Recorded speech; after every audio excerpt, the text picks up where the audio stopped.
Et chers téléspectateurs, pour aborder notre sujet qui est les 20e éditions des Jeux méditerranéens, nous avons le plaisir d'accueillir au bout du fil M. Mohamed Abou Samra, qui est commentateur sportif. Bonjour. Bonjour, bonjour monsieur. Alors, premièrement, M. Mohamed, quand on parle des 20e éditions des Jeux méditerranéens, quels sont premièrement le bilan prévu ou à prévoir de la participation de l'Égypte aux Jeux méditerranéens cette année, surtout avec une participation grandiose avec 182 athlètes? Oui, bien évidemment, l'Égypte, c'est parmi, en fait, déjà l'idée de faire ou bien d'organiser ce genre de jeux, les Jeux méditerranéens, c'est Oui. une idée égyptienne depuis 1951. Et on a toujours été parmi les pays favoris pour l'instant. Juste avant de commencer la compétition, on est au 6e place, en fait, par rapport aux médailles. On a déjà remporté plus que 620 156 or ou en or, ou médailles d'or, 209 en argent ou médailles d'argent et 205, plus que 255 en bronze. Oui. Là, on parle d'un bilan d'à peu près 75 ans. Oui. Alors, on est toujours parmi les pays favoris. On a plusieurs jeux dans lesquels on est toujours favoris, notamment le handball, bien sûr. Il y a aussi l'aviron, il y a le sport de voile, il y a l'haltérophilie. Plusieurs jeux, en fait, dont on est favoris. Donc, on attend toujours que cette place où ce bilan soit toujours amélioré pendant l'édition de Tarente 2026. Comment expliquez-vous les performances de l'Égypte dans cette compétition au fil des années? Oui, c'est toujours parmi les meilleurs bilans, parmi les meilleures performances. Comme je viens de vous dire, Oui. le fait de gagner plus que 620 médailles, ça c'est un grand exploit, je dirais. En fait. Bien sûr, une victoire ou bien un bilan ou un stade qui n'a jamais été obtenu par des autres pays. On parle toujours du bassin méditerranéen, Oui. on parle toujours de plusieurs pays européens, plusieurs pays africains et même asiatiques, bien entendu. Donc d'avoir participé avec des pays comme l'Italie, comme la France, comme l'Espagne, comme la Grèce et aussi les pays du nord d'Afrique, ça a toujours été une grande compétition. Mais notamment, mis à part l'athlétisme, en fait, même si en athlétisme on est favori par rapport à plusieurs jeux, on est toujours attendu d'avoir gagné plus que 5 ou 6 médailles dans l'athlétisme, mais il y a certains jeux, il y a certains sports qui ont déjà été dominés par la délégation égyptienne, comme par exemple comme le hand, comme le handball, comme l'haltérophilie, comme la lutte. Ce sont des jeux dont on est favori, donc on attend toujours d'améliorer cette performance cette année en 2026. Certainement. Dans quelle mesure la préparation et l'expérience internationale peuvent-elles faire de la différence dans les résultats attendus? Oui, exactement comme vous venez de dire, on a plusieurs sports, on vient de gagner plusieurs médailles avec, par exemple, le sport des on vient d'avoir un médaille il y a 2 ou 3 semaines. Seulement, on a déjà amélioré aussi par rapport à la natation. On a déjà gagné plusieurs médailles ces derniers temps. Pendant les 5 ou les 4 dernières semaines, on a déjà participé pendant 2 ou 3 compétitions. Donc, c'est vrai que la compétition internationale, le fait d'avoir participé ou lutté avec la Coupe du Monde, avec les Jeux olympiques, avec la Coupe d'Afrique ou avec les Jeux africains, ce sont des choses qui améliorent justement la performance des joueurs égyptiens et ça leur donne aussi de la confiance. Quand on joue avec le sein méditerranéen, c'est toujours mieux de l'avoir participé au niveau mondial, comme par exemple les Jeux olympiques. Donc c'est beaucoup plus facile de participer avec les pays de bassin méditerranéen que par exemple de participer contre les pays mondiaux, bien sûr. Hmm. Quand on parle également des jeunes talents égyptiens dans les différentes disciplines, que ce soit haltérophilie ou athlète, quels sont, je dirais, les noms un tout petit peu connus pour être de grandes espérances pour l'Égypte? Oui, en fait, j'ai oublié, en fait, avant de répondre à votre question, j'ai oublié que pendant la parade, le drapeau d'Égypte, ça sera porté par deux joueurs égyptiens de deux jeux différents, natation et sport d'épée. On a Mohamed Saïd, bien sûr, et Khalid Ousmane, et qui sont favoris dans leur sport, qui sont attendus d'avoir gagné, pardon, plusieurs médailles. Et aussi la délégation égyptienne, ou bien le président de la délégation égyptienne aura toujours M. Sherif El-Hamad, qui sera à la tête de la délégation égyptienne. Oui. Donc on leur souhaite toujours tout le bonheur. Et comme vous venez de dire, on a plusieurs noms, mais je n'ai pas exactement tous les noms dans la tête pour l'instant.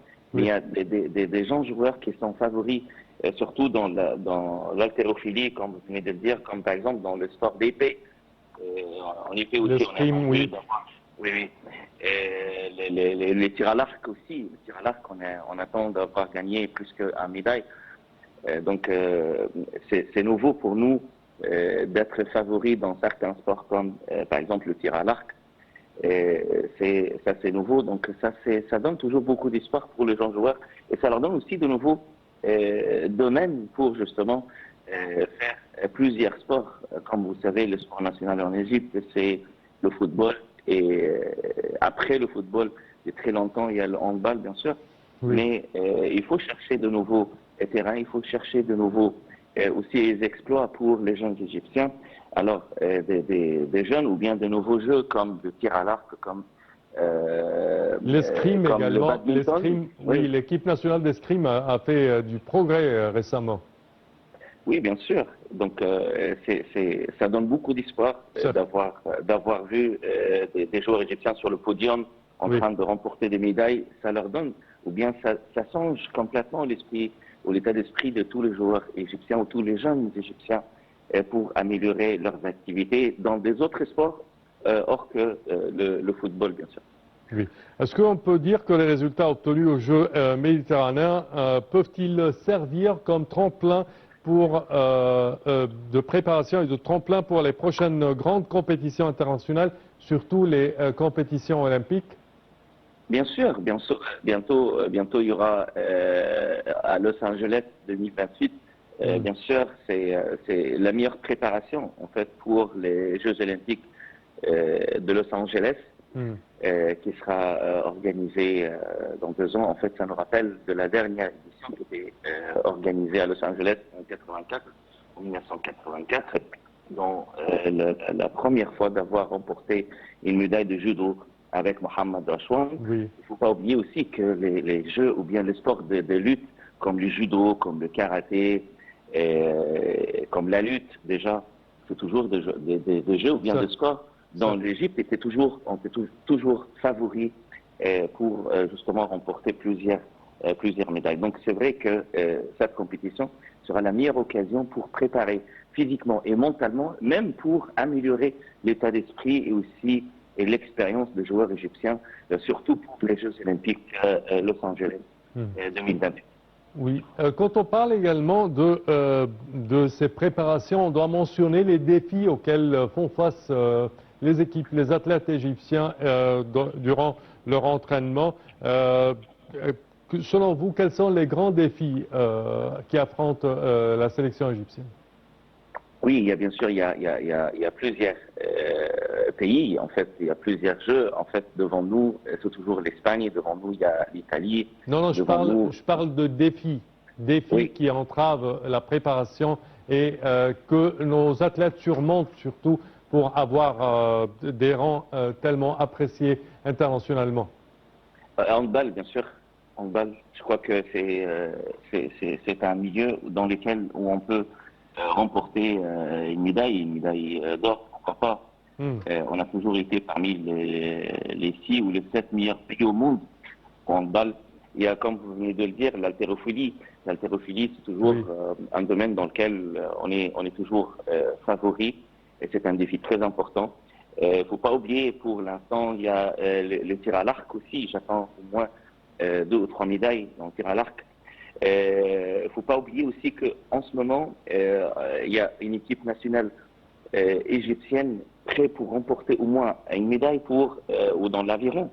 On a plusieurs équipes, plusieurs clubs en Égypte qui sont toujours des clubs leaders dans le domaine d'aviron, comme le Moulin Al-Arab par exemple. C'est toujours les meilleurs clubs pour préparer ces joueurs. Donc on attend au moins 3 ou 4 médailles dans l'aviron.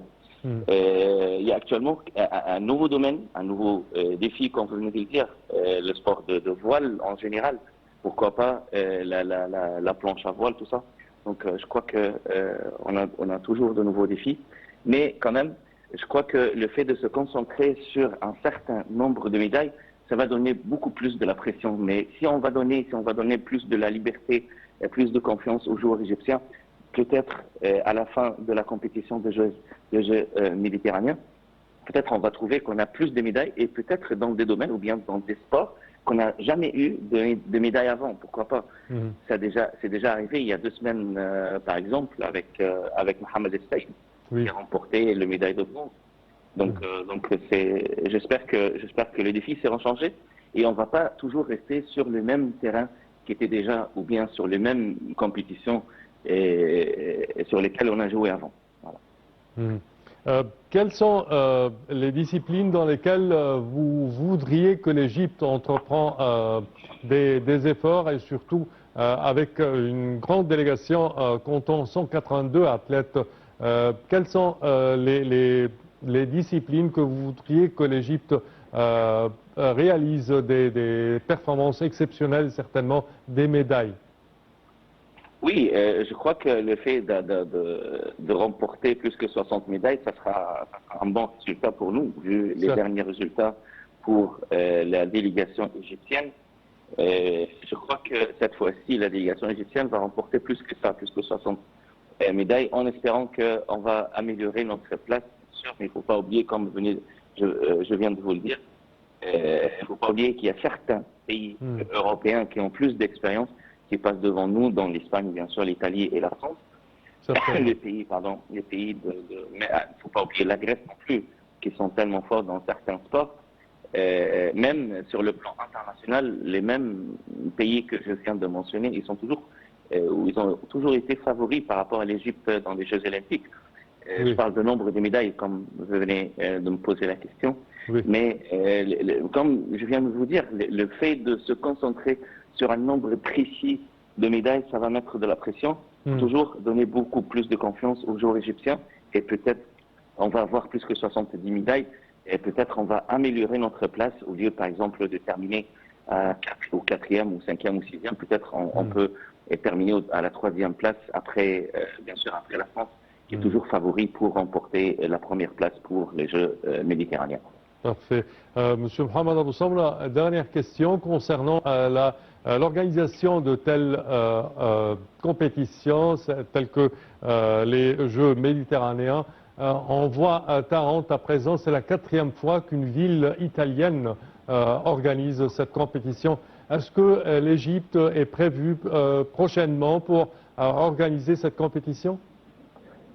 Oui, comme vous venez de le dire, un grand pays comme l'Italie, c'est tout à fait normal qu'ils aient l'opportunité d'organiser pour la 4e fois chez eux, en Italie, les Jeux méditerranéens. Je crois que la France, ils ont déjà eu l'occasion pendant 3 ou 4 fois aussi.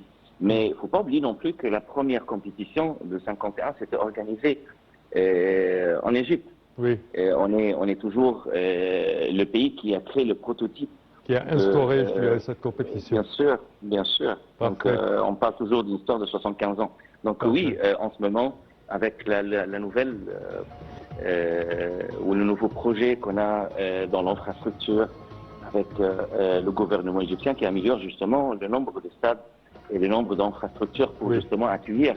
Moi, j'ai déjà entendu qu'on est bientôt, on va réclamer l'organisation de la Coupe du Monde après 2040. Donc pourquoi pas pour les Jeux méditerranéens. Je crois qu'on est toujours favori pour organiser cette compétition, mais possible de voir ça dans les années qui viennent bientôt, Inch'Allah. Espérons, espérons. Monsieur Mohamed Abou Samra, je tiens à vous remercier de vos explications. Merci à vous.